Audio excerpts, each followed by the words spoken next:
Bien, eh, muy buenas tardes, estimados participantes. Bienvenidos a Be-Liar. Mi nombre es Yamileta Mayo, quien hoy estará a cargo de la presentación de esta sesión del Diplomado de Derecho Tributario.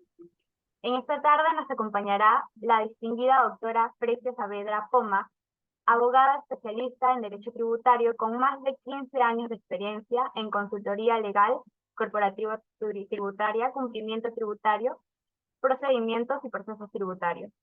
Es socia senior del estudio Muñiz, Olaya Meléndez, Castro Ono y Herrera. Tiene una maestría en Administración de Negocios por la Universidad de Barcelona, España. Es abogada por la Universidad Nacional Mayor de San Marcos. Ha sido catedrática en la Facultad de Derecho de la Universidad Nacional Mayor de San Marcos. Es autora de diversos artículos de opinión y conferencista en materia tributaria. Bien. A los participantes que nos acompañan a través de la plataforma de Zoom y en la transmisión en vivo a través de nuestras redes sociales, se les recuerda que pueden realizar sus preguntas a lo largo de la sesión y serán atendidas por la doctora al finalizar la clase. Finalmente, estimada doctora, le extendemos nuestra gratitud y nos sentimos honrados por su presencia en esta sesión y le cedemos el uso de la palabra para que pueda iniciar con su presentación.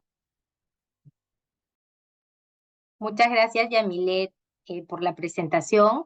Muchas gracias a Bill Lawyer por la invitación. Y también muchas gracias a todos los asistentes a esta conferencia, quienes gustan, entiendo, del derecho tributario. Yo, como han comentado, tengo experiencia, bueno, prácticamente toda mi carrera está dirigida, ¿no? a temas y abocada a temas tributarios desde que me inicié en la práctica preprofesional. Así que espero que la clase de hoy sea una clase entretenida y que sobre todo los conceptos más relevantes del impuesto a la renta queden claros para todos ustedes, perdón, del IGB, que es el caso que me aboca. El IGB es un impuesto indirecto, ¿no? Sobre el cual vamos a hablar definitivamente en el tiempo que nos toca conversar sobre este tributo. eh, He tratado de, eh, digamos, preparar una clase muy didáctica y que se enfoque en los temas más relevantes de este tributo que es tan importante. Voy a proyectar mi pantalla y quiero que me confirmen, por favor, si logran ver la presentación. Sí, doctora, sí se logra visualizar. Yamilet, tal vez tú me puedas confirmar si se logra ver mi presentación. Sí, claro que sí.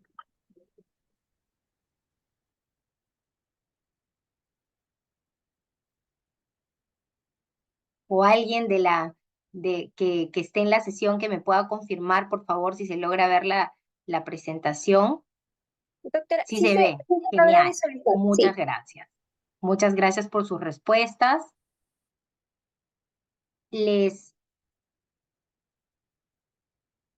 Sí, no los escucho, Christopher, pero sí los puedo leer, así que no hay ningún problema. Lo que quiero estar segura es que se vea la presentación, ¿sí? No los escucho, pero pueden de repente escribir sus preguntas por el chat y yo me encargaré de darles respuesta, ¿ya? Este tributo respecto al cual vamos a hablar ahora. Ah, disculpen, tenía apagado mi altavoz. No sé si ahora pueden hablar para probar si los logro escuchar. Sí, doctora, ¿me logra escuchar? Sí, te logro Sí, escuchar doctora. perfectamente. Muchas Perfecto, gracias. listo. Ya, ok, mil disculpas. Bueno, a ver, el impuesto general a las ventas, ¿no? Es un impuesto muy importante, uno de los impuestos más relevantes en materia tributaria, que contribuyen a la recaudación de la SUNAT de manera muy importante. De hecho, probablemente es el tributo que genera una mayor recaudación para el fisco. ¿no? Y por ende, obviamente, tiene una especial relevancia porque sostiene el gasto público de forma importante. Para poder entender la naturaleza de este tributo, es importante aclarar nociones básicas de derecho tributario, nociones básicas de lo que grava un tributo. Como ustedes saben, todo tributo grava la manifestación de riqueza, ¿no? Una manifestación de riqueza clara es, por ejemplo, la ganancia. Es por eso que se ha implementado el impuesto a la renta. El impuesto a la renta es un tributo que grava la ganancia neta, que es conocida como renta neta, ¿no? Es todo, por ejemplo, si soy una empresa que comercializa productos, pues por mi utilidad tributaria que haya generado en el ejercicio gravable, voy a pagar un impuesto al fisco equivalente a la tasa de 29.5%. El impuesto a la renta es el clásico ejemplo de un impuesto que grava la ganancia, ¿no? En el caso de tributos que gravan el patrimonio como manifestación de riqueza, tenemos, por ejemplo, entre ellos el ITAN, ¿no? Que, bueno, se ha discutido por mucho tiempo si realmente este es un impuesto que grava o no, si se trata de un impuesto o no, porque el ITAN es un impuesto que grava los activos netos, ¿no? Pero que puede recuperarse, es decir, el fisco te lo puede devolver de dos formas. Uno, lo puedes aplicar contra tu impuesto a la renta, o dos, si es que no puedes aplicarlo porque por ahí suspendiste tus pagos a cuentas o lo que fuera, o te sobró saldo a favor de impuesto a la renta, puedes solicitar la devolución. Entonces, este tributo que grava el patrimonio es un tributo muy particular en el Perú porque es un tributo que está sujeto a devolución, ¿no? O sea, no, no implica una recaudación para la SUNAT directamente, sino que le sirve al gobierno para financiarse, ¿no? Porque sí recibe el pago, digamos, que hace el contribuyente, pero luego tiene que devolverle al contribuyente. Pero un clásico ejemplo de un tributo que grava el patrimonio es el ITAM. ¿Cuál es la otra manifestación de riqueza que graban los impuestos? Bueno, es el consumo, ¿no? El consumo es una manifestación de riqueza. Cuanto más consumo, cuanto más compro cosas como consumidor final, entonces más riqueza manifiesto y por ende más impuesto pago. Un clásico ejemplo de un tributo que grava el consumo es el mal llamado impuesto general de las ventas, ¿no? Es un tributo que en sí no grava la venta en sí, sino grava más bien al que compra. El sujeto del impuesto, la persona que tributa, que paga este impuesto, somos todos nosotros. Cuando compramos bienes que están gravados, o sea, la mayor parte de bienes que no sean de consumo de la canasta básica, sino cualquier bien, un par de zapatos, ropa, por ejemplo, artefactos electrodomésticos, útiles escolares, ¿no? Todos estos bienes llevan un impuesto, ¿no? Entonces, cuando yo pago un precio final por un lápiz que me compro, estoy pagando ya el IGB, ¿no? Que se le conoce en Perú como Impuesto General a las Ventas. En todos los países que no es Perú, en el resto del mundo, a este tributo se le conoce como el impuesto al valor agregado, porque en realidad no es que grava la venta, ¿no? No es que, bueno, si el costo del lápiz es un sol, entonces ahora me vas a pagar un sol más 18 céntimos, ¿no? Un sol 18, porque la tasa es 18. No, no es así. El IVA finalmente, o el IGB, grava únicamente el valor que se agrega dentro de una cadena de producción y comercialización, que lo vamos a ver más adelante.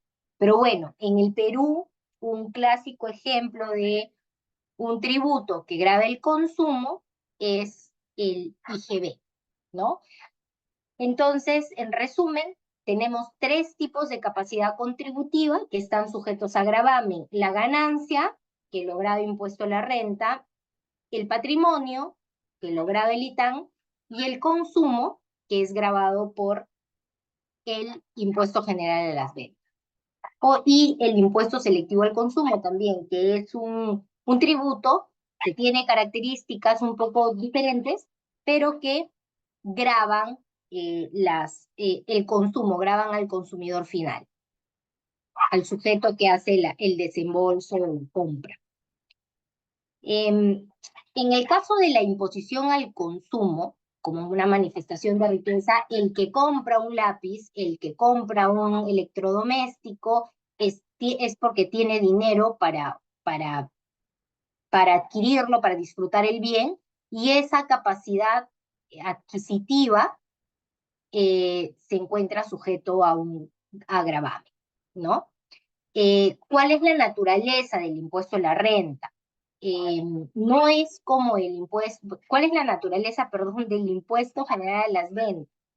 No es una naturaleza igual a la del impuesto a la renta, ¿no? El impuesto a la renta, por ejemplo, es un tributo que grava directamente al sujeto que genera la renta. En el caso del impuesto general a las ventas, se dice que es un impuesto, un tributo indirecto, porque el que cobra el impuesto finalmente no es el sujeto incidido con el impuesto. El sujeto que va a desembolsar el impuesto, no. Nosotros, que somos los que vamos y compramos el lápiz, no pagamos el impuesto a la SUNAT mediante un PDT, una declaración jurada. No. El que paga por nosotros es el que vende o el que presta un servicio, eventualmente, o el que realiza un contrato de construcción, que son los supuestos gravados con el impuesto, ¿no? Entonces, por eso se le dice que la naturaleza del impuesto es de naturaleza indirecta. Para entender un poco el esquema del impuesto general a las ventas, es importante tener claro cuál es el proceso el ciclo de comercialización, ¿no? Porque como nosotros ya sabemos, el impuesto general a las ventas, ojo, no solo grava ventas, como su nombre lo dice, sino también grava servicios, también grava importaciones, también grava contratos de construcción, ¿no? Entonces, es importante saber cómo opera, o sea, para saber cómo opera, es importante conocer toda la etapa de comercialización, todo el ciclo de comercialización. La primera etapa en un proceso de comercialización está conformada por el que genera, el sujeto que genera el producto o el servicio que se encuentra sujeto a gravamen, ¿no? Por ejemplo, por eso se le conoce como productor, ¿no? La primera etapa del ciclo de comercialización empieza con el productor. El productor es aquel sujeto, como su nombre lo dice, que genera un bien nuevo, ¿no? Destinado a la venta, o eventualmente es, por ejemplo, el abogado que presta un servicio directamente. Entonces, su primera, ¿cómo dentro de qué? De un estudio de abogado. Siempre hablamos para fines de IGB, vamos a ver que las operaciones van a estar grabadas con este tributo en cabeza del que realiza la operación dentro del ciclo de comercialización, pero respecto de operaciones que están dentro de un negocio y que corresponden a actividades habituales. Una persona natural que no es habitual, como nosotros eventualmente comprando o vendiendo un lápiz o un lapicero, me compré un lapicero muy bonito y todo, pero finalmente resulta que necesito el dinero para otra cosa, entonces decido vendérselo a mi amigo.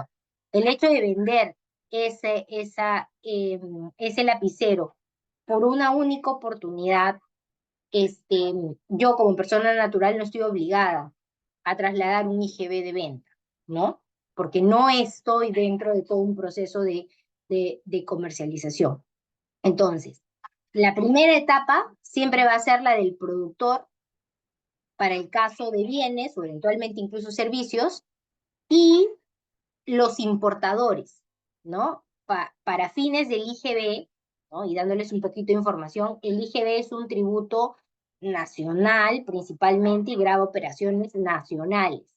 Entonces, para bienes que vienen del exterior o para servicios que son prestados desde el exterior hacia el Perú, el que origina el ciclo de comercialización siempre va a ser el importador, ¿no? El sujeto que trae el producto o eventualmente el sujeto que consume un servicio en el Perú, ¿ya?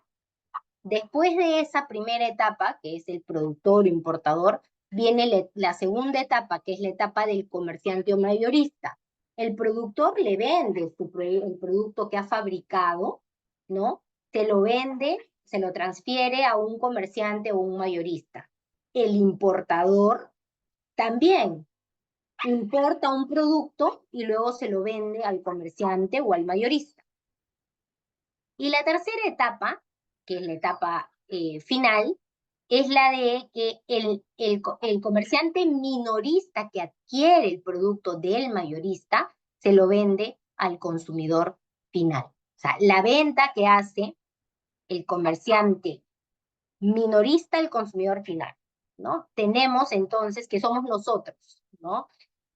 Por ejemplo, puedes tener casos de Ripley, por ejemplo, es una empresa retail que vende a consumidores finales. Entonces, nosotros somos los consumidores finales, vamos y compramos. Ripley es un minorista. ¿Quién sería eventualmente un comerciante mayorista? Si, por ejemplo, Ripley compra, ¿qué producto? Hay marcas peruanas, ¿no? Que se comercializan, se venden en el exterior, pero también se venden localmente, ¿no? Entonces, Ripley puede comprar, a su vez, a un mayorista una determinada marca de productos en el Perú, ¿no? Y luego se lo vende al consumidor final. Pero este mayorista que le vendió a Ripley, probablemente para fabricar esos productos, ha importado del exterior o el mismo producto terminado o de repente insumos para producirlo, ¿no? Entonces, siempre la cadena de comercialización o el ciclo de comercialización es un ciclo que va de menos a más, ¿no? Desde que se origina el producto hasta que pasa por un mayorista, pasa por un minorista y llega al consumidor final. Ahora, hay casos donde puedes tener solo dos etapas.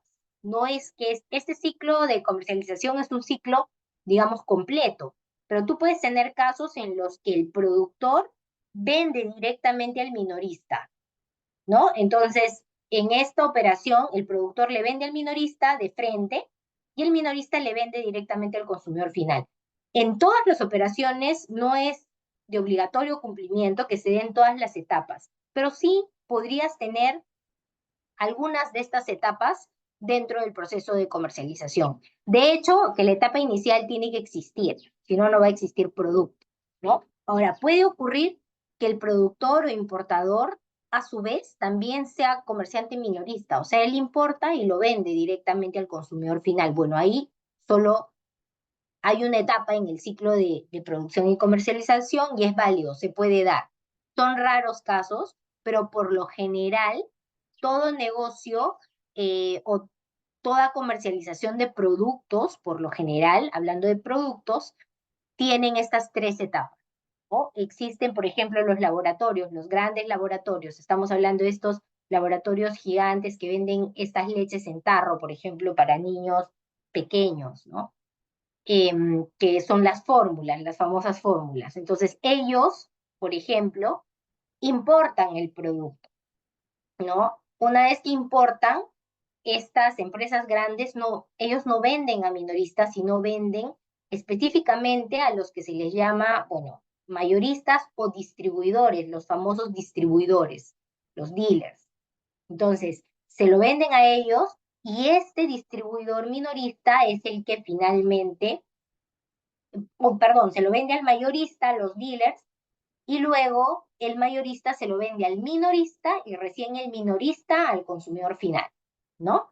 Entonces, que serían, en el caso de las leches maternizadas, por ejemplo, las farmacias terminan siendo los minoristas, porque las farmacias son las que venden al consumidor final, a las mamás, a los papás de hijos, de niños pequeños que consumen estas leches, ¿no? Entonces tú puedes tener un gran laboratorio que es el que importa el producto, puedes tener un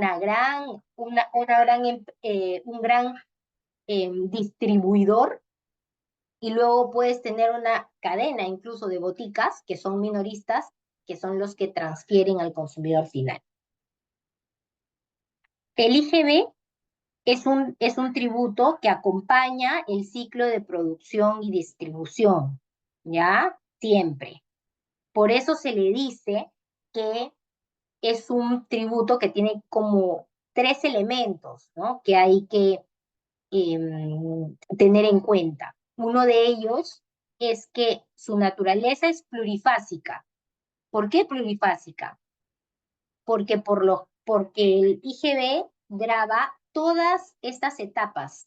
Si el ciclo de comercialización que tú estás evaluando tiene 3 etapas, tú vas a encontrar IGB en las 3 etapas, ¿ya? Y por eso se le dice plurifásico, porque te graba al productor, graba también al comerciante mayorista, graba al comerciante minorista, hasta que llega, todo esto es trasladado al consumidor final. Por eso se le dice que es plurifásico, tiene varias fases, ¿no? Su finalidad no es incrementar, su finalidad más bien es en el impuesto vigente en el Perú, su finalidad es gravar el valor que se añade en cada etapa del proceso de comercialización, gravar ese mayor valor añadido en cada etapa. Esa es su finalidad, ¿ya? Acá tengo una pregunta. Pregunta, entonces todo el ciclo económico está grabado con IGB, pero ¿quién paga el IGB? Correcto, sí. Ahora vamos a ver que esto, por la naturaleza del impuesto, no genera un efecto cascada, es decir, no se encarece el precio en 18% en cada etapa y el consumidor final termina pagando la suma del 18% de las 3 etapas. No es así. El IGB graba el valor añadido que se le da al producto en cada etapa de comercialización, ¿ya? Por el esquema que se ha diseñado. Y efectivamente, el IGB acompaña toda la etapa de comercialización. Y una de las características importantes, una de las terceras características es que es un impuesto no acumulativo, lo que les acabo de decir. No es que acá tengo 18% en cada una, 18 por 3, el consumidor termina pagando como 50 y tantos por ciento. No, no es así. ¿Por qué? Porque el hecho de ser no acumulativo implica que en cada etapa de producción el mayorista, el minorista, tienen la posibilidad de descontar el impuesto que pagaron en la compra, que es lo que se le conoce como la opción del crédito fiscal, ¿no? Entonces, el crédito fiscal es lo que hace que el IGB no grave el 100% del valor de venta, sino solamente la ganancia que genera, por así decirlo, ¿no? La ganancia que genera cada, cada actor dentro del ciclo de comercialización. ¿Ok? Entonces, esas son las 3 características o los 3 elementos que hay que tener en cuenta, que es plurifásico porque nos acompaña durante toda la cadena de producción y comercialización. Es, a su vez, solo graba el valor que se añade en cada etapa. Y 3, no se acumula, ¿no? Porque si no, imagínense, estaríamos ante un impuesto confiscatorio, porque un impuesto de 50 y tantos por ciento, ¿no? Sería una locura. No, no es acumulativo. ¿Cuáles son entonces? Hay características del IGB, ¿ya? Y podrías tener, por lo general, que es nuestro caso, un impuesto plurifásico, ¿no? Que grava 2 o más operaciones del ciclo de comercialización, ¿ya? Y puedes tener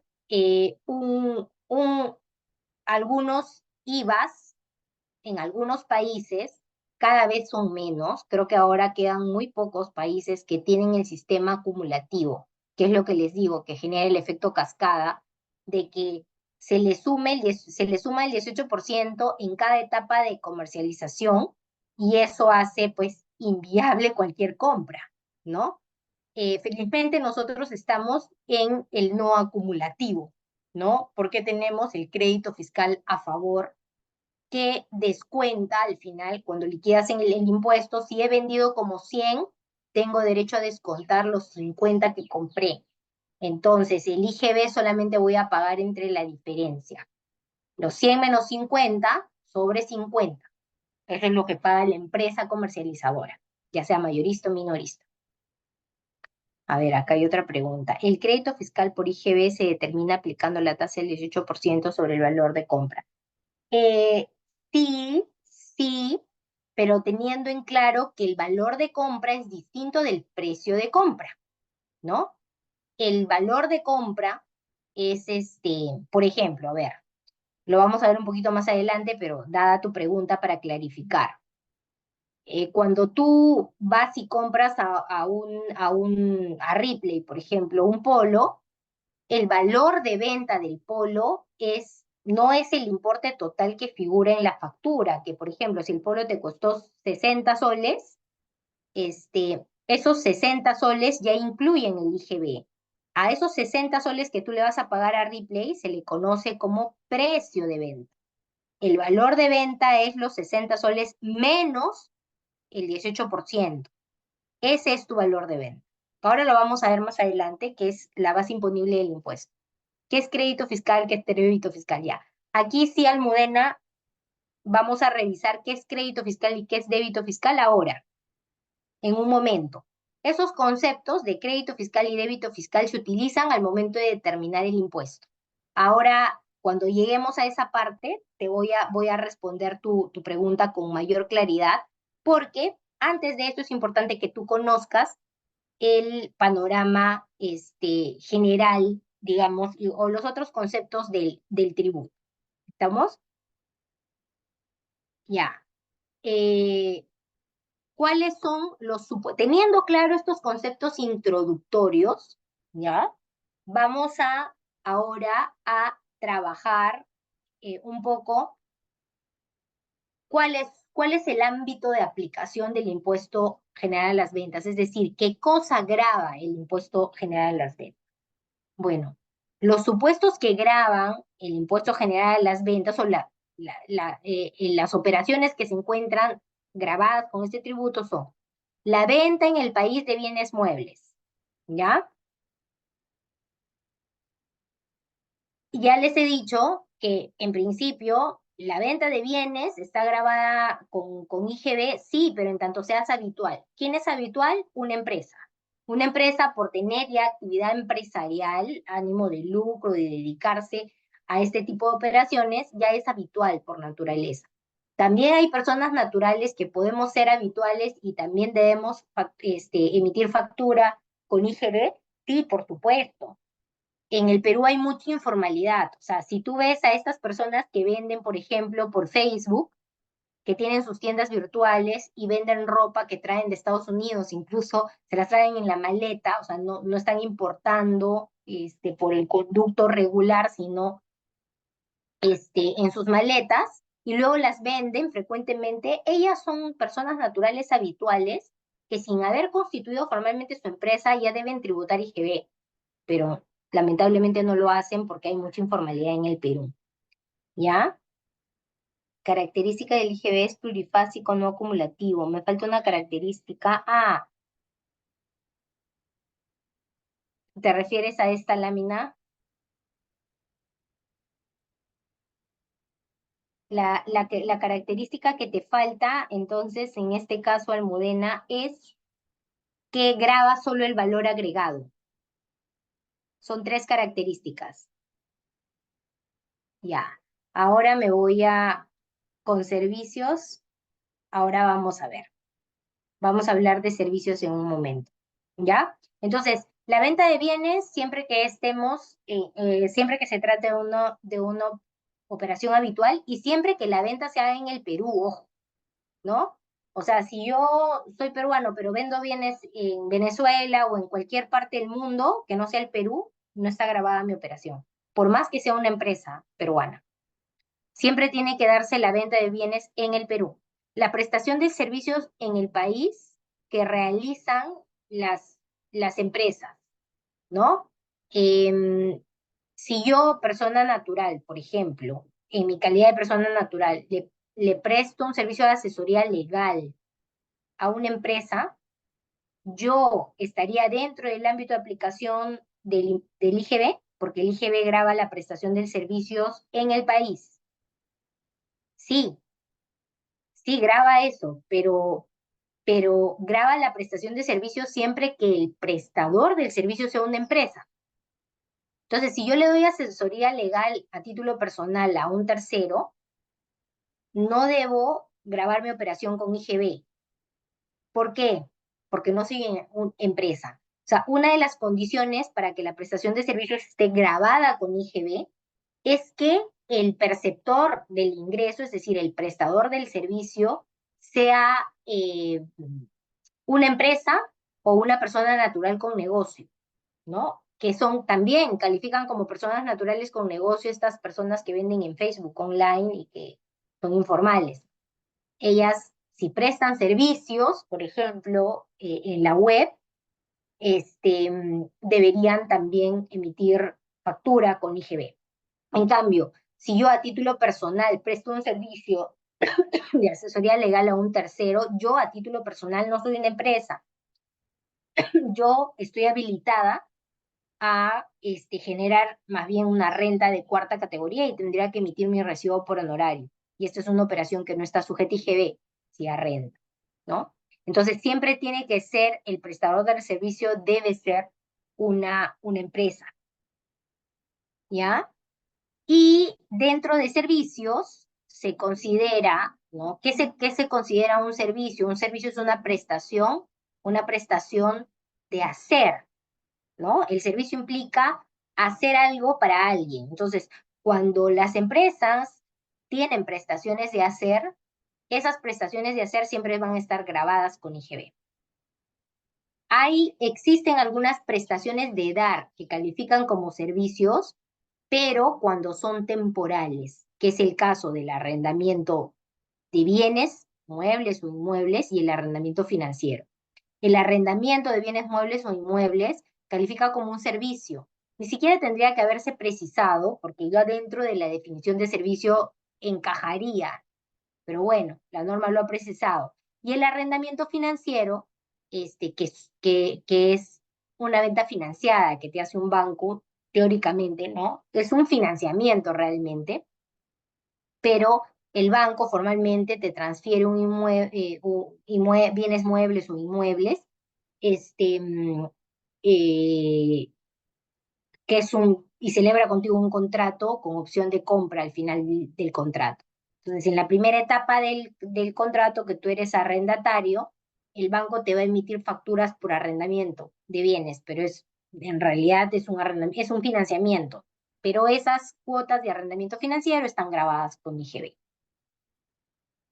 A ver, ejemplo de obligación de no hacer grabado con IGB. Ya, aquí en realidad, Almudena, obligación de no hacer grabado con IGB. Bueno, en realidad las prestaciones de servicio son prestaciones de hacer. O sea, la norma define a la prestación de servicio dentro del ámbito de aplicación del impuesto como una prestación de hacer. Es una prestación que una persona realiza para otra, ¿no? Y las prestaciones de dar temporales. en principio, una prestación de hacer, de no hacer, más bien, no estaría en principio dentro del concepto de prestación de servicios. Eh, de hacer. Ok, ok.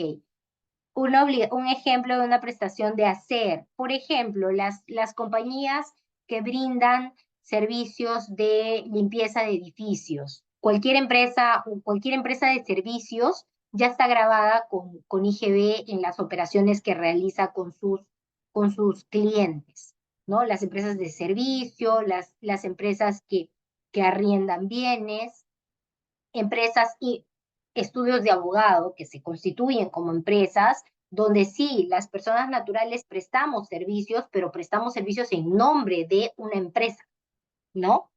Que genera renta de tercera categoría. Entonces, pueden ser servicios legales también, sí, ¿no? Que son prestaciones de hacer.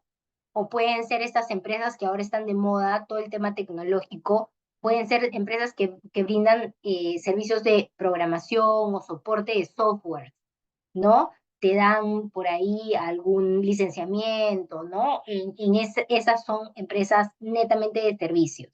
O estos asesores en marketing, en imagen corporativa, los brokers, que son los que te pueden conseguir clientes para que alquiles tus inmuebles o para que los vendas eventualmente, ¿no? Empresas como Remax, ¿no? Esas son empresas que prestan servicios y que realizan prestaciones de hacer. Ya teniendo claro cuál es el concepto de servicios, también hay un supuesto grabado en la norma, que es el concepto de utilización de servicios en el país prestados por no domiciliados. Esto es un equivalente a la importación, pero no de bienes, sino de servicios. Ustedes se preguntarán, ¿es posible que importe servicios? Bueno, para efectos del IGB es posible. ¿Cuándo consideras que estás ante una importación del servicio? Cuando el que te presta el servicio es una empresa del exterior. Por ejemplo, podría ser esta misma empresa, Facebook, eventualmente, si te cobrara, ¿no? Porque me parece que también hay opciones donde te pueden cobrar, o más fácil, estas empresas que te prestan servicios informáticos desde fuera, desde el exterior. O de repente, un estudio de abogados que te asesora desde el exterior para que tú puedas comprar una empresa aquí en el Perú, que se puede dar, ¿no? Son servicios prestados por una entidad que está ubicada en el exterior, un sujeto no domiciliado, que te preste el servicio desde el exterior, ojo, ¿no? Esa es otra característica, y que tú lo utilizas económicamente en el Perú, o sea, lo vas a usar para algún fin en el Perú, eso se considera consumido en el Perú. O sea, cuando tú ese servicio que te brindan desde afuera, lo utilizas para un fin peruano. Ese es el concepto, o para un fin en el Perú, ¿no? Ese es el concepto de utilización de servicios. Y obviamente debe encajar dentro de la definición de servicios, que es prestador, ¿no? Una prestación de hacer a favor de un tercero. Los contratos de construcción, ¿no? El contrato de construcción es una operación grabada con IGB cuando, por ejemplo, y tiene un tratamiento particular, cuando tú contratas a un tercero, a una empresa para que te edifique, ¿no? Algún servicio, alguna operación de construcción, y la primera venta de inmuebles que realizan los constructores de los mismos. O sea, en principio, la venta de inmuebles no tiene IGB, solamente tiene IGB cuando es la primera venta del inmueble. ¿Quiénes son los que tributan este IGB? Las empresas que se dedican justamente, que construyen inmuebles ellas mismas, o que mandan a construir inmuebles para ser vendidos, ¿no? Esos son los inmuebles que tienen IGB. Y obviamente solo se graban en la primera etapa, en la primera venta, nada más. Y ya después, si ya tú le compraste la inmobiliaria, por ejemplo, la inmobiliaria que ha edificado eso te lo va a vender con IGB. Cuando tú le vendas a un tercero ya no tienes que incluir el IGB, ¿ya? Y finalmente, la importación de bienes, que es el ingreso a través de aduanas de productos del exterior para ser comercializados en el Perú, en este caso, ¿no? A ver, por favor, me hacen otra pregunta. Ah, se me perdió, perdón. ¿Dónde está? Eh, gracias, por ejemplo. Pregunta, ¿los arrendamientos de bienes muebles están grabados con IGB y renta? Claro, el arrendamiento de bienes, cuando quien arrienda es una empresa, está grabado con IGB, ¿ya? Si el que arrienda es una persona natural, no está grabada con IGB, solo con renta. Los arrendamientos de bienes inmuebles, claro, los arrendamientos de bienes muebles e inmuebles, de los dos. Está grabado con IGB, pero cuando el que arrienda es una empresa. Si tú eres persona natural y tienes un inmueble y lo alquilas a un tercero, al ser persona natural, no tendrías que pagar IGB, no estaría grabado. No se graba IGB y viceversa. Si es renta, claro, a ver, la renta de primera categoría, dentro de la renta de primera categoría está el alquiler. Si el alquiler que hace una persona natural, la renta de primera categoría está grabada con IGB, no, porque quien alquila es la persona natural. Si es una renta de segunda categoría, depende, ¿ah? O sea, hay rentas de segunda categoría que no están grabadas con IGB tampoco, en general, ya.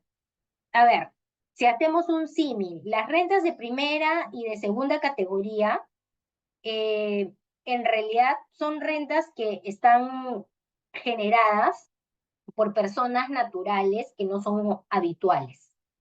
Si ya fuera habitual, se convertiría en una renta de tercera categoría. Entonces, al ser de primera y segunda categoría, partimos de la premisa de que son personas naturales no habituales y por ende no deberían tener IGB, no deberían tener IGB. Sin embargo, yo te hago una recomendación, en este caso, Almudena, y esta recomendación va en el sentido de que cuando analizas los conceptos tributarios de renta y IGB, no los compares, porque te vas a confundir. La naturaleza de ambos impuestos son totalmente distintos. La renta grava la ganancia, el impuesto a la renta grava la ganancia y tiene reglas particulares. El IGB grava el consumo y tiene también reglas particulares.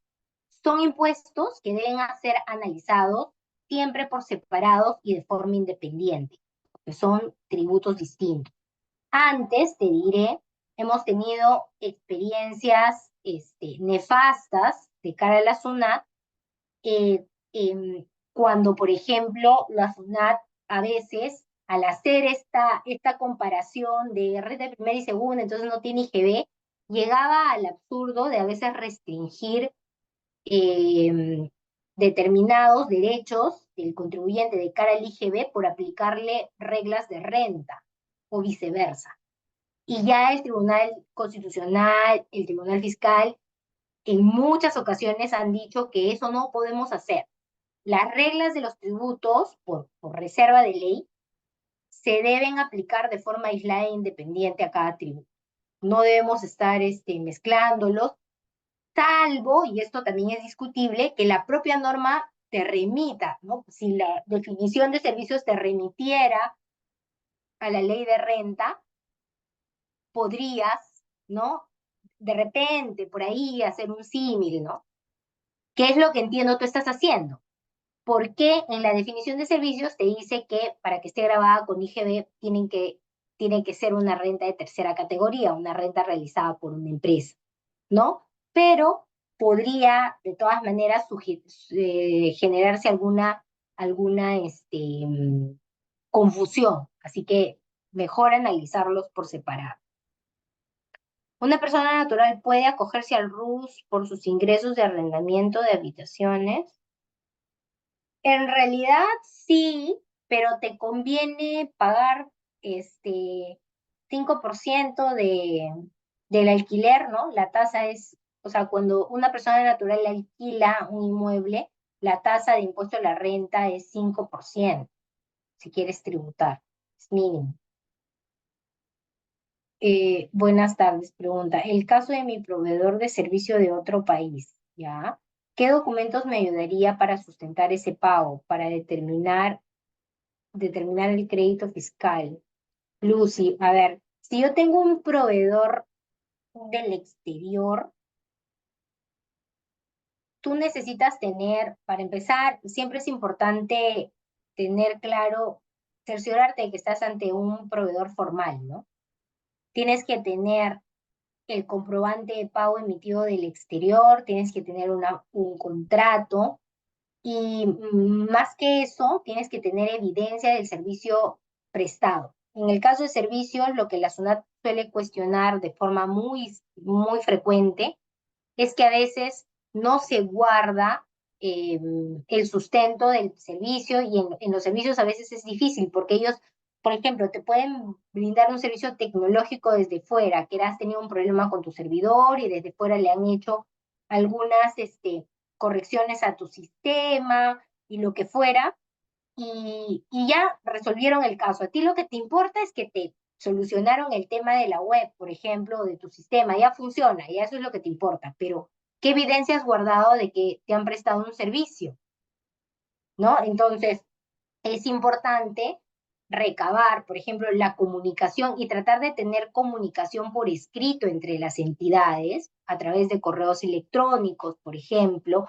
Los chats de WhatsApp también sirven, aunque por ahí un auditor de Funcionarios nos ha dicho que no, pero en realidad sí, también puedes tener, sería importante que tú le pidas a la empresa del exterior que, por ejemplo, te brinde, te brinde un servicio de, no, perdón, que, que por el servicio prestado, que te emite un pequeño informe, ¿no? Un pequeño reporte donde se indique las labores que ha realizado para ti y de preferencia que tenga el logo de la compañía, que tenga el sello de la compañía, que figure y que se haga referencia a algún dato palpable que la SUNAT eventualmente pueda verificar. Por ejemplo, si tuviste un problema en la emisión de tus facturas, tu sistema falló, no servía, tú tienes la evidencia de que no se estaba emitiendo o se estaba emitiendo incorrectamente porque tus clientes te reportaron eso, te dijeron, oye, mira, me ha llegado una factura en blanco, por ejemplo, que no debería pasar, ¿no? O no me estás emitiendo la factura y ya pasó tanto tiempo, lo que fuera. Cuando ocurren esas cosas, tú eh, tienes opción de requerirle, en este caso al proveedor, no, de requerirle o de guardar más bien esa correspondencia entre tu cliente y tú para en una eventual fiscalización sustentar el servicio prestado desde el exterior, ¿no? En el caso de servicios hay que ser más minuciosa que en el caso que en el caso de venta de bienes, ¿no? Y el último supuesto es el supuesto de la importación de bienes. ¿Ya? En el caso de la importación de bienes, ya sabemos cómo se ingresan los bienes al país. Acá dice, la venta de bienes en aeropuertos se considera exportación, por tanto, inafecta al amparo del artículo 33. Esto es así en todos los casos en los que se efectúe una venta en aeropuertos, incluso si se realizan con personas domiciliadas, y que en los hechos, ay Dios, y que en los hechos no fuese una, ay, no puedo leerlo. A ver, a ver, mm, no llamaría a la exportación de servicios, claro, no es inafecta realmente, sino es una operación, técnicamente se le conoce como una operación grabada con tasa cero, ¿ya? Pero en principio, em, la venta de bienes en aeropuertos, hay una zona que se le conoce como el duty free, entiendo que te refieres a eso, que es la zona libre de impuestos, ¿no? Que se ha hecho con la finalidad de fomentar ciertas ventas y en general esto, ¿no? En todos los casos en los que se efectúe una venta en aeropuertos, incluso se realizan con personas. Ojo que esto es en una zona específica llamada zona liberada, no es en cualquier parte del aeropuerto. O sea, si tú llegas al aeropuerto y todavía no has entrado a la zona liberada, que es una zona específicamente que se ha diseñado y delimitado, si tú compras fuera de esa zona, todo lo que compres lo vas a comprar con IGB. Y las entidades que están ahí pagan IGB, ¿no? Entonces, es una suerte de zona franca, ¿no? El duty free. Y no solamente es en el Perú, sino hay aeropuertos en otras partes del mundo donde sí, también, también tienen ellos sus zonas libre de impuestos y libre de IVA para estos efectos, ¿no? Entonces, por ejemplo, una zona libre de impuestos es cuando estás volando en el avión a otro país y te sacan con los carritos y te venden productos, porque ahí sí estás en un momento y en un lugar que teóricamente no le debería pertenecer a ningún país, aunque ahora ese tema también es súper discutible, ¿no? De que los aires, hasta dónde puedes tener derecho de grabar, lo que fuera, pero de todas maneras está regulado el hecho de que si estás en una zona específica que no necesariamente corresponde al territorio peruano, en este caso, estás liberado de impuestos. Ahora, em, em, aquí les he dejado un poquito para acelerar la exposición y para que a ustedes les sea más fácil entender. Les estoy dejando en la diapositiva que voy a compartir con los organizadores las definiciones un poco más específicas, ¿no? De lo que se entiende por IGB, perdón, lo que se entiende por venta, que hay una definición, está reglamentada, ¿no? ¿Qué se entiende por bienes muebles? ¿No? O sea, no es cualquier bien, entran algunos intangibles ahí también. ¿Qué intangibles? Ha existido una discusión sobre el tema de la venta de bienes, pero para que profundicen un poco más. Les he dejado también un poco sobre lo que se entiende por retiro de bienes. El retiro de bienes es algo muy común que ustedes van a escuchar.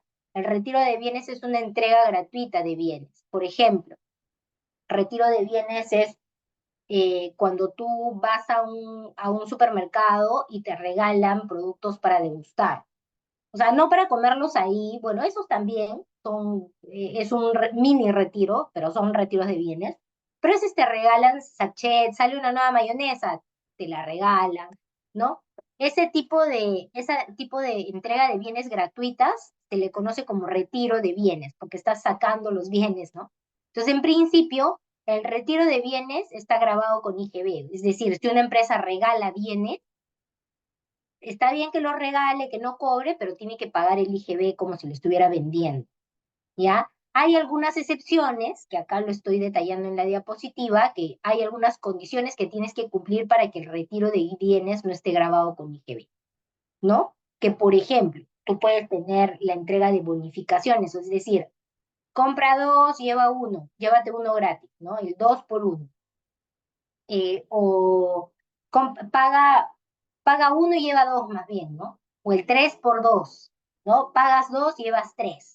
Entonces ahí te están regalando un producto, pero la bonificación es una venta, es un regalo asociado a una venta. Entonces esto se le conoce como un bien promocional, una suerte de promoción. Yo lo estoy haciendo para generar más ventas o para hacer conocido mi producto.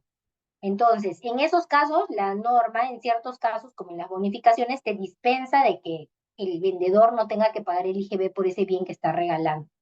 ¿Ya? Eso es lo que se le conoce como bonificación. Y el retiro de bienes más bien está grabado. O sea, son los casos en los que no has cumplido con estas condiciones y simplemente has regalado productos y se considera eso como un acto de liberalidad, pero igual la empresa tiene que pagar el IGB por eso. Es el caso clásico de las canastas navideñas, por ejemplo. Cuando en tu trabajo te regalan una canasta navideña, la empresa está realizando un retiro de bienes en favor de sus trabajadores y tiene que pagar el IGB por esa canasta, por los productos que estén afectos a IGB, obviamente, porque hay productos como el arroz, el azúcar que no están grabados, con IGB están expresamente exonerados porque son productos de canasta básica, pero si tienes o algunos otros productos que no están dentro de la inafectación o de la exoneración, como es el caso de yogures, por ejemplo, ¿no? Papitas, galletas, ¿no? Esas sí tienen IGB, entonces cuando te regala una empresa, la empresa tiene que tributar como si estuviera vendiendo, ¿ya? A ver,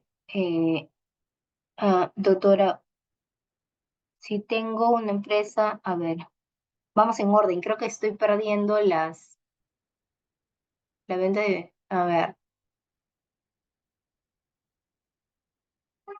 ah, si tengo una empresa de servicios educativos y le vendo estos servicios a personas naturales del extranjero, ¿cuál sería el impuesto? Bueno, para empezar, si eres una empresa de servicios educativos, no sé si eres, hay varios tipos de empresas de servicios educativos, como por ejemplo el caso de los colegios, las universidades que tienen regímenes particulares, pero igual graban con IGB el servicio, ¿ya? Y ellos dicen, porque los servicios educativos también están grabados con IGB, porque quien presta el servicio es una empresa, ¿ya?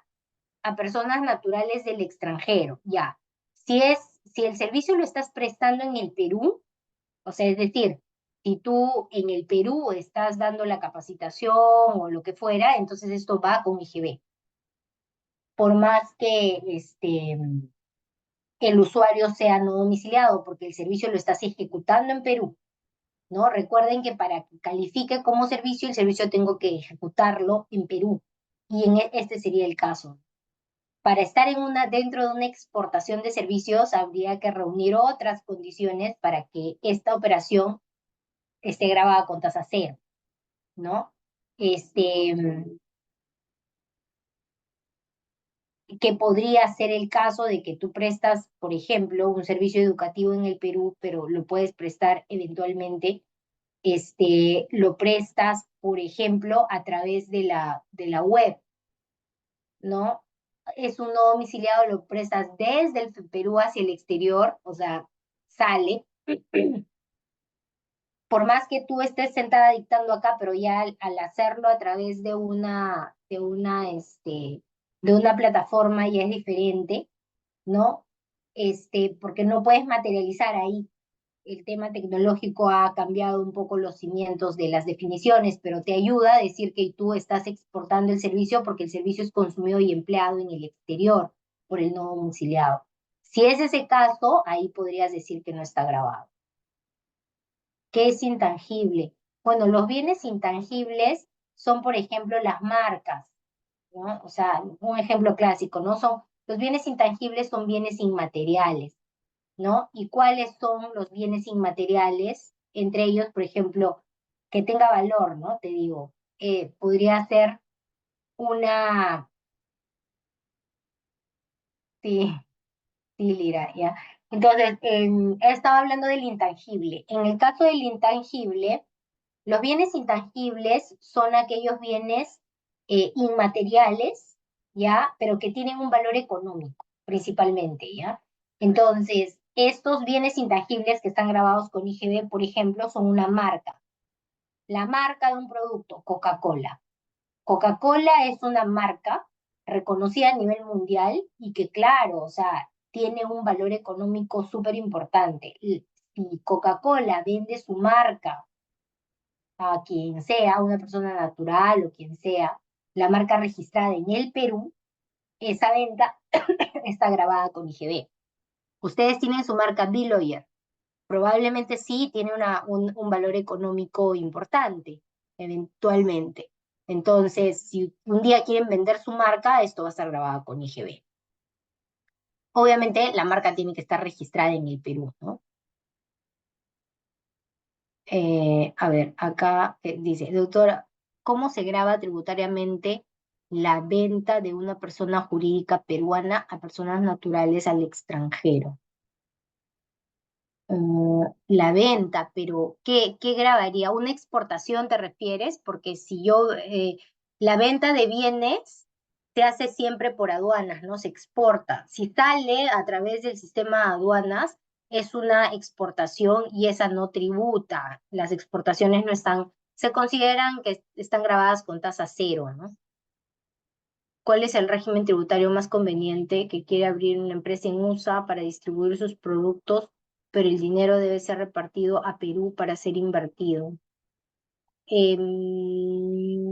O sea, un peruano que quiere abrir una empresa en USA para distribuir sus productos, pero el dinero debe ser repartido a Perú. Bueno, a ver, si quiere, o sea, entiendo que operaría una empresa en Perú y otra empresa en Estados Unidos, y la peruana tendría que venderle a la empresa de Estados Unidos. En realidad, ahí hay todo un tema, ¿no? O sea, no, un régimen tributario. Yo te diré que en principio, salvo el RUS, que es un régimen para las empresas con ingresos muy pequeñitos o muy bajos, o sea, no tenemos en el Perú un régimen tributario que se caracterice por ser particularmente favorable. El MIPE tributario, entre comillas, pero, o sea, también por un monto muy pequeñito te graba 8% y lo demás, lo más grande, se va al 30%. Entonces, en realidad, no existe un régimen tributario en el Perú que yo pudiera recomendarte. El régimen general es el régimen, el único que hay. Se dice que se van a eliminar los otros regímenes, se va a crear un régimen, pero eso siempre se ha dicho desde que yo ejerzo hace más de 15 años derecho tributario y no hay. Ahora, lo que sí tú tienes que saber que si tú constituyes una empresa en el exterior, los dividendos que vaya a generar esa empresa en el exterior van a estar sujetos, sobre todo en Estados Unidos, van a estar sujetos a impuestos allá primero y también acá en Perú, porque con Estados Unidos no tenemos convenio para evitar doble tributación. Así que los dos países graban la operación y honestamente te diré que allá los tributos en Estados Unidos son bien, bien altos. Entonces, para evaluar realmente abrir tu negocio ya en Estados Unidos, yo te aconsejo que hagas un análisis de los costos tributarios que vas a tener que asumir allá y sobre eso vas a considerar el impuesto a la renta que tendrías que pagar cuando los dividendos sean distribuidos a Perú, ¿no? ¿Por qué? Porque ya sea una empresa o una persona natural, el accionista de la empresa que se vaya a constituir allá, al ser peruano, esa renta va a calificar como una renta de fuente extranjera y se va a sumar a tu renta de fuente peruana, a tu tasa progresiva y acumulativa, que por lo general llega a 30%. Entonces, si eres persona natural o si eres empresa, es 30% de frente. Y si eres persona natural, aquí no tienes derecho a deducir nada casi, ¿no? Entonces, en verdad, ahí hay que hacer un análisis un poco más fino y ver de qué operación se trata, cómo es, si hay la posibilidad de que como precio te traigas todo, eventualmente, podría ser, no sé. Tengo que revisar las palabras clave de exportación y el tema, sí, correcto. Una triangulación, una empresa peruana, una en USA, exacto, pero el dinero debe regresar a Perú para cubrir gastos. Sí, yo entiendo. O sea, pero si vas a tener una compañía peruana, yo lo que he visto por lo general es que ellos, como es tan caro allá en Estados Unidos el tema tributario, los costos, lo que hacen es trabajan con dealers allá.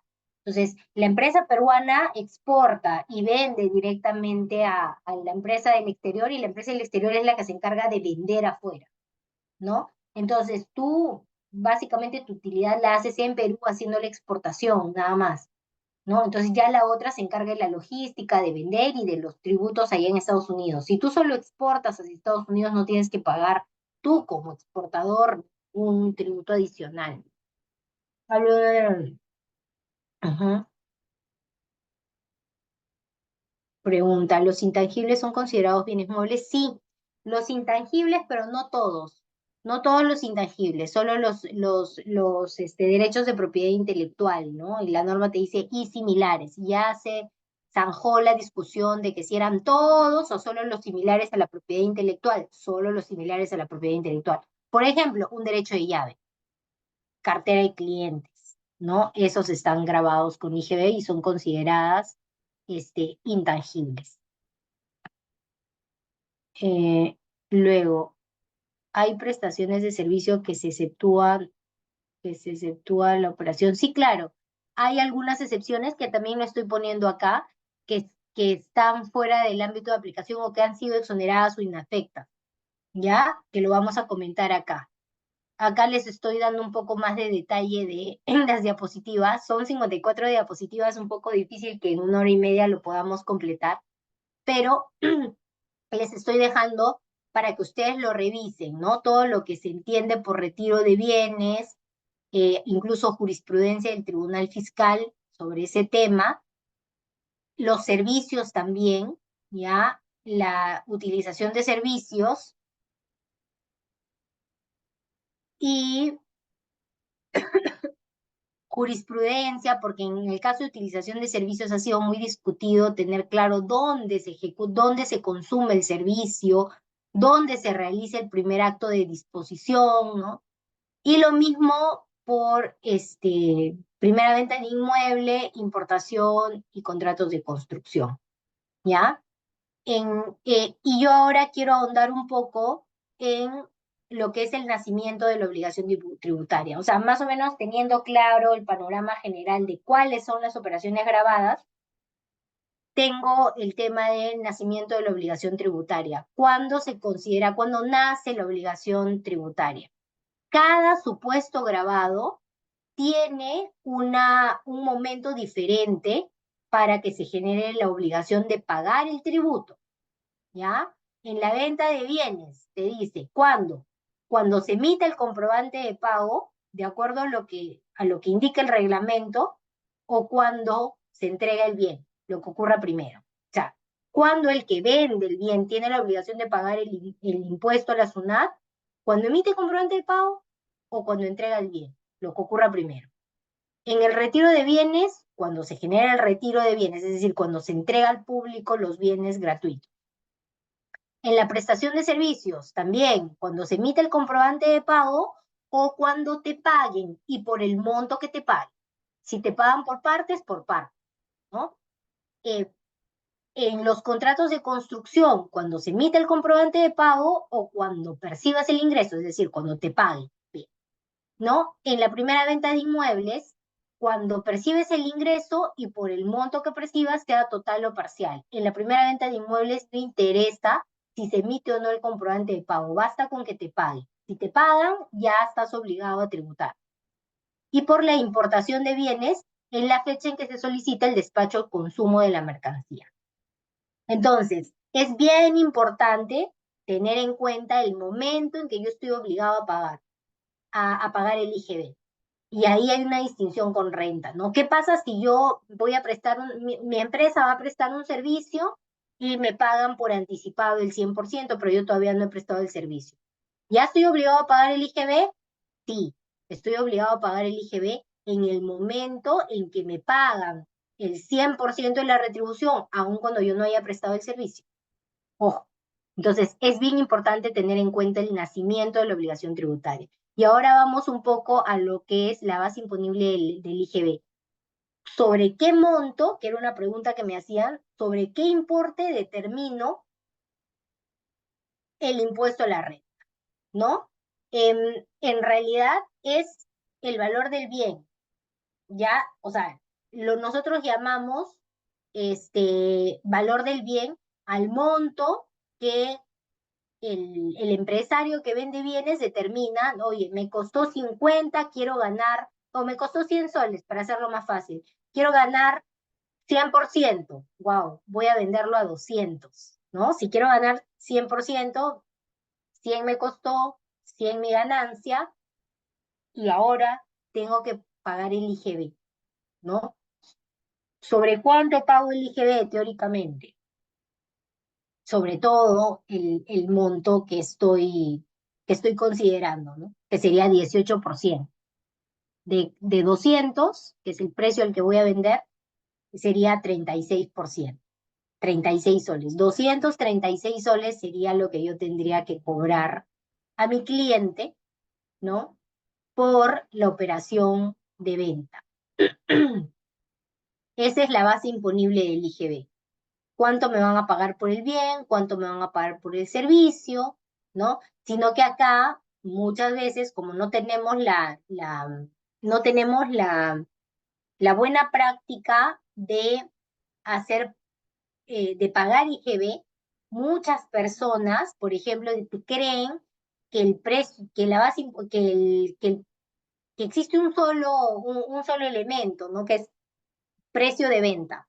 No han interiorizado el concepto de que dentro de lo que están pagando, estás pagando un tributo al Estado, ¿no? ¿Cuál es el monto que se debe considerar como base imponible? La ley del impuesto del IGB, perdón, exige que debe ser el valor de mercado. Siempre el precio que yo acuerdo, el valor que yo acuerdo con la contraparte, siempre tiene que ser una de mercado.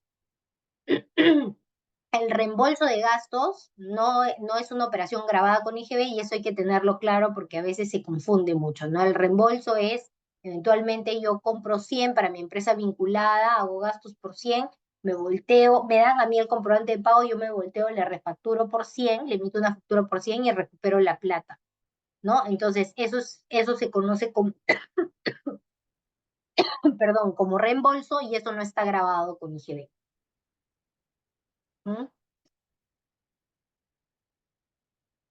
En IGB es muy importante tener en cuenta el principio de accesoriedad. Yo eso lo comento porque esto no se aplica para renta, por ejemplo, pero para IGB sí. ¿Qué pasa si te prestan un servicio medio complejo, ¿no? O sea, ¿qué pasa si tú mandas a hacer una mesa, y pues en este caso, obviamente, ¿qué prima? ¿Prima el objeto como tal o prima el servicio? ¿No? Lo que te dice la ley del IGB es lo accesorio sigue la suerte de lo principal. Obviamente, el que manda hacer una mesa es porque quiere que tenga ciertas particularidades que no las va a encontrar si se va a un retail, ¿no? O si se va al Parque Industrial de Villa El Salvador a buscar, no va a encontrar una mesa como lo quiere y por eso lo manda a hacer, ya sea por las características, por la distribución, por el material, por lo que fuera. Entonces, en este caso, prima el servicio, pero no hay que olvidarnos que hay un componente que es el propio bien. Y el IGB graba las dos cosas, graba el servicio y graba la venta de bien. Pero en este ejemplo que es facilísimo, en cualquiera de los supuestos estaría grabado. Pero el principio de accesoriedad lo que hace es que el tratamiento tributario que se le atribuye a la operación sea la que corresponde a la operación principal. Si tu operación principal es el hacer, en este caso, el hacer con determinadas características, entonces lo grabaré como un servicio. Y el 100% de la operación estará grabada como servicio.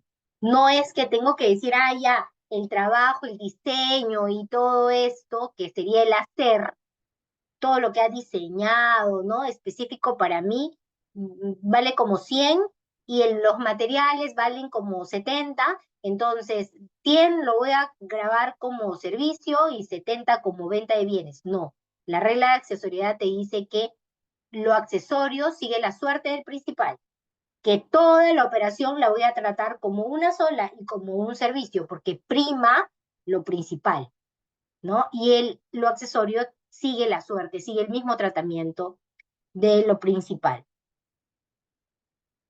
Reembolso de gastos. Los reembolsos de gastos son súper, por ejemplo, ¿no? Una empresa vinculada, o le voy a poner un ejemplo clásico del estudio.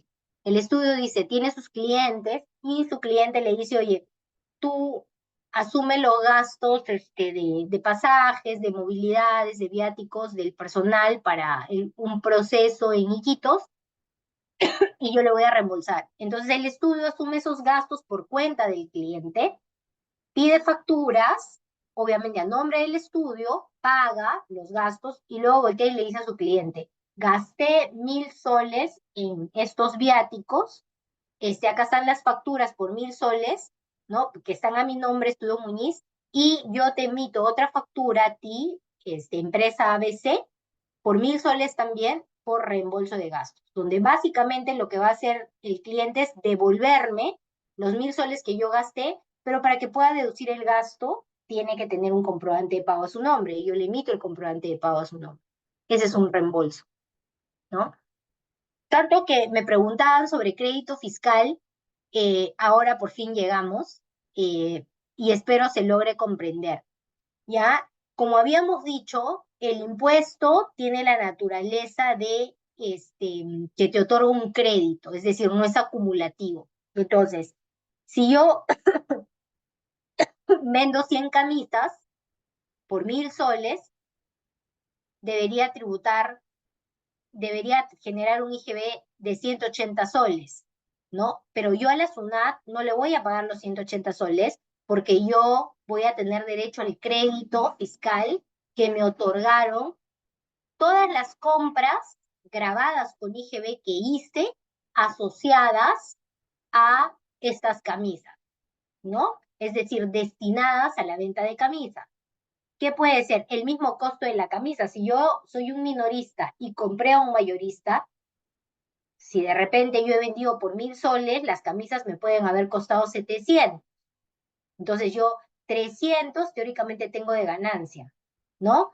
Pero no solamente eso, yo incurro en otros gastos adicionales, como por ejemplo, probablemente haya tenido que contratar también a una empresa no, probablemente, imagínense, he tenido que alquilar, hablando de alquileres, y alquilar un local, porque yo vendo en un local, ¿no? Entonces tengo gastos de alquiler del local y me alquila una empresa el local, entonces me viene con IGB. Entonces allá tengo, además de la compra, del valor de compra de las camisas, también tengo facturas por alquiler, tengo que pagar luz, que viene con IGB, que es un servicio, prestas, tengo que pagar agua, que viene con IGB, que es un servicio, tengo que pagar la conexión a internet, ¿no? Que también es un servicio que viene con IGB. Entonces, en realidad, cuando yo tengo que pagarle al IGB, a la SUNAT mi IGB de ventas, si yo vendí como 100, como 1.000, debo pagarle 18 de IGB. Pero como compré en total por 900, ¿no? Di tú, el 18% de 900, ¿cuánto es, chicos? A ver, ¿quién da más? Ahí alguien tiene su calculadora. ¿Cuánto es 18% de 900? ¿Ah? A ver, para hacer más gráfico el caso, a ver. 162, gracias, ¿no? Entonces, si yo realicé ventas por 1.000 soles de camisas, tengo que pagar el 18% de esos 1.000 soles teóricamente por concepto de IGB. Mi IGB de ventas es 180 en este ejemplo. Pero ¿qué pasa si tuve gastos o compras por 900, ¿no? Y pagué 162 soles de IGB respecto de esas compras, ¿no? Compuestas por todos los conceptos que les he dicho. Entonces, el sistema del crédito fiscal me permite compensar este crédito fiscal. El crédito fiscal, en resumen, es el IGB de compra. Son los 162 soles de IGB que yo pagué al momento de comprar las propias camisas, al momento de comprar el agua, la luz, el internet, el alquiler del local, ¿no? O sea, todo ese IGB me suma 162, ese es mi crédito fiscal. Se dice crédito fiscal porque yo puedo aplicar estos 162 contra los 180, ¿ya? Y me quedo con 18 soles nada más, que es lo que yo tendría que pagar de IGB. O sea, en lugar de pagar 162, que es el 18% de 1.000 soles que vendí, solo voy a pagar 18 soles a la SUNAT. ¿Por qué? Porque el sistema de compensación de crédito fiscal me permite que yo aplique contra mi IGB de ventas mi IGB de compra. Es decir, que le reste a mi IGB de ventas el IGB que pagué en las compras. Ese es el crédito fiscal. Para que tú tengas derecho a utilizar el crédito fiscal, tienes que cumplir con ciertos requisitos formales y sustanciales. Dentro de los requisitos sustanciales está, por ejemplo, el hecho de que todas estas compras que yo voy a poder deducir de mis ventas tienen que necesariamente ser compras destinadas a ventas grabadas con IGB. O sea, yo no puedo decir, ya, entonces, necesito un carro, voy a comprarle un carro a mi hijo, yo soy la dueña del negocio, compro un carro para mi hijo, como tiene IGB el carro, lo pongo como crédito fiscal contra mis ventas. No, porque tu hijo va a usar el carro para ir a pasearse o para que se vaya a la universidad, para que estudie, para temas personales. Ese carro no está siendo usado para los fines del negocio.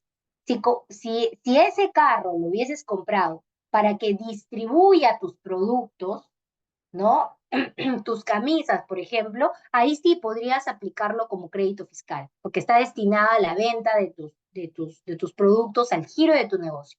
Pero si no está destinado a eso, o es una liberalidad, entonces no te otorga crédito fiscal. Y aquí comparten, la ley de IGB traslada el concepto de causalidad de renta como un requisito formal del crédito fiscal. Es decir, la regla de causalidad en renta implica que los gastos sean necesarios para el giro del negocio, ¿no? Entonces, un requisito es que el gasto sea causal, sea deducible para renta, es un requisito de IGB, que pueden llamarlo antitécnico, lo que fuera, pero sí está en la norma, ¿no? Te dice que para que te den derecho a crédito fiscal tus compras tienen que estar destinadas a ventas grabadas, y dos, que tienen que ser deducibles para fines del impuesto a la renta, ¿no? Tienen que cumplir esos dos requisitos. Son los formales, los requisitos sustanciales que llamamos nosotros. Acá les estoy dejando un ejemplo básico como para que ustedes puedan practicarlo y comprender un poco más lo que les estoy comentando. El vehículo debe estar a nombre de la empresa. Sí, claro, tiene que estar a nombre de la empresa para que lo pueda usar y necesariamente tiene que estar vinculado. Ahora, el débito fiscal es el monto resultante, y ahora sí me vas a comprender un poco más, Almudena. Entonces, en el ejemplo que les he dado, yo he vendido 1.000 soles en camisas, tengo 180 de IGB de ventas, tengo compras por 900 soles, 162 de IGB de compras. Cuando yo aplico mi crédito fiscal, que es mi 162 contra mis 180, me quedan 18 soles por pagar a la SUNAT. Eso se le conoce como débito fiscal. El débito fiscal es el impuesto, el importe resultante de IGB de la diferencia de tu IGB de ventas menos tu crédito fiscal. Ese es tu débito fiscal. ¿Qué pasa si tengo más compras que ventas? Es decir, ¿qué pasa si, por ejemplo, vendí 1.000 camisas, tengo 180 soles de crédito fiscal y compré o tuve compras por un valor de 2.000 y por ende tengo un crédito fiscal de 360, ¿no? Tengo un crédito fiscal de 360, tengo un IGB de ventas de 180, si yo resto, me voy a quedar con un saldo a favor, o que es lo contrario al débito fiscal. Yo más bien voy a tener un crédito de impuesto a la renta, la SUNAT me va a deber a mí, porque yo tengo más compras, por tanto, más crédito fiscal que venta. Entonces, no sé si Almudena ahí queda claro lo de débito fiscal. El vehículo debe estar a nombre de la empresa, siempre el vehículo a nombre de la empresa. Si no está a nombre de la empresa, no, y no solamente a nombre de la empresa, sino que tiene que ser usado para los fines de la empresa. El ejemplo lo estoy dejando acá, que es el método de cálculo, Alfredo, y si tienes duda escríbeme, con todo gusto te voy a poder ayudar en el caso práctico de cómo se hace el cálculo, ¿no? Del impuesto, ya. La liquidación del impuesto básicamente es esto, un pequeño ejemplo. Ya, ahora, ¿cuáles son estas operaciones que por lo general son las que te generan crédito fiscal? La compra de bienes y servicios grabados con IGB, los insumos, las materias primas, los activos fijos, por ejemplo, el carro, el ejemplo, este sería un activo fijo. El activo fijo es un bien que te dura más de un año, ¿no? Que lo tienes para tus operaciones, pero que no se agota en menos de un año. Las existencias, que son los bienes que tú compras para vender, ¿no? Las camisas, en mi ejemplo. Yo vendo camisas, la compra de camisas me genera crédito fiscal, por supuesto, ¿ya? Y cualquier otro bien, otra operación grabada con IGB, pero vinculada al giro de tu negocio. Aparte de los requisitos sustanciales, que son dos, les he comentado, aparte de esos, tenemos requisitos formales que cumplir. Y los requisitos formales que cumplir son bien rígidos, ¿ya? Ya no está tanto, ya no se ve ahí tanto el hecho del destino del bien, ¿no? ¿Para qué compraste o el destino del servicio? Sino es básicamente, ¿qué documentos debo tener para tener derecho a aplicar el crédito fiscal? Debo contar con comprobantes de pago emitidos de acuerdo con el reglamento de comprobantes de pago, validados, etcétera. Ahora, sobre todo en el caso de facturación electrónica. El comprobante de pago debe tener el número del RUC del contribuyente y nombre del emisor. Los comprobantes de pago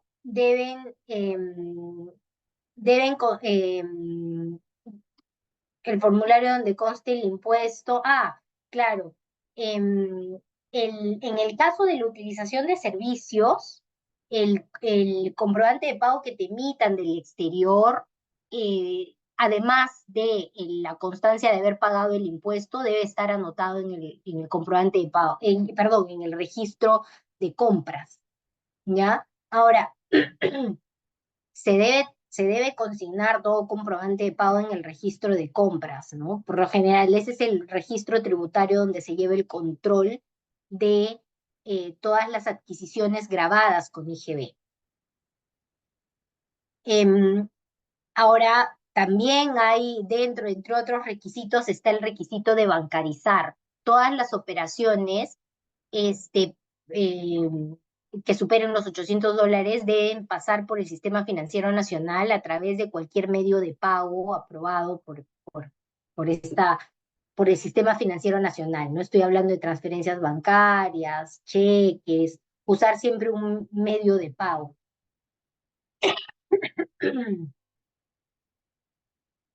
Ojo, no, el IGB de compras,